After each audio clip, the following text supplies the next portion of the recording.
Reid Hoffman, you've invented a new title for yourself. Executive Chairman of LinkedIn. What does that mean?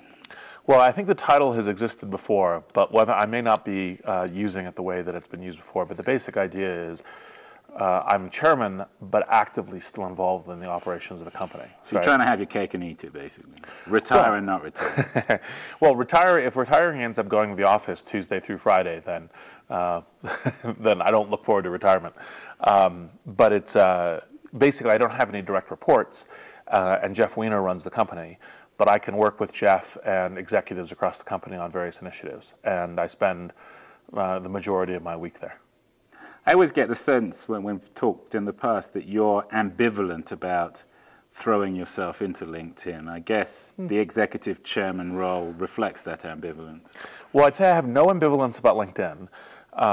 What I do try to configure in my own roles is I find that I am at my happiest and at my most productive working with very small groups on very key problems, whether it's products, business strategy, deal negotiations, etc. And running an organization, for example, running an executive staff, is not something I find that I look forward to, in the morning when I get up or report to my wife when I get home. And so the joy of being an executive chairman is I get to work on the problems and I don't have to spend the time running the organization. So give me the full schmear on LinkedIn. How are you taking over the world? When you're doing your IPO? When are you going to become a multi-billionaire? Well, who knows on timing questions. We get asked the IPO question a lot these days. It's a natural question. Why, though, do you think you keep on being asked? I mean, no one asks me when I'm doing an IPO. We have a slightly larger business than yours. Not hard. So the answer on the IPO question I've learned to give is saying definitely maybe, which is basically, of course, a non-answer. So it's like the equivalent of being executive chairman. Well, actually, executive chairman at least comes with some real work. And in terms of what LinkedIn is doing, I mean, we're growing at 1 million users every 10 days. When I last checked, and I don't check this regularly, we're at 78 million. Basically, all the metrics are up and to the right. We hope that people are beginning to realize that their own individual careers are essentially as small businesses, and that the things that apply to businesses also apply to you as an individual. So what's your brand? What's your network that you use for business intelligence or competitive intelligence? How do you deploy your network in order to get opportunities or to get intelligence about how to operate more effectively? And we see that growing, although I think we still have some way to go. So you're a platform for the free agent nation?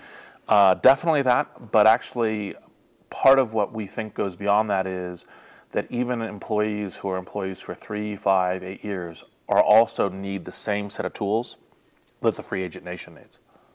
And how do you exist in parallel with the large social networks outside the business area, Facebook, Twitter, and so on? So, well, I think the three are different. I think that Facebook does a very good job of kind of shared living experience, right? If you, shared pictures, I'm on the board of Zynga, a lot of social games on it, etc. Twitter does a very good job of kind of a public soapbox, right? Kind of it's like an attention gesture. It's like, hey, look at this. Hey, look at this, right? As a way, and does both social and some business stuff. And so we have various integrations between LinkedIn and Twitter, and LinkedIn, which is about kind of finding the right person or information to help you solve problems. You founded LinkedIn, right? Or did you co-found it? I co-founded it. You must be pretty thrilled, though. I mean, you're a cool guy. You never show you're thrilled. But, I mean, it's a remarkable achievement. I'm always the guy who climbing, 10,000 feet up the mountain is looking further up the mountain as opposed to, or to the next mountain as opposed to the current mountain. But yes, it's the thing that most motivates me, and that is part of the reason why it was really critical that I stay working at LinkedIn, even though I was interested in working at Greylock and all the rest of it, was because the capacity that we have to change people's lives is still only in its infancy.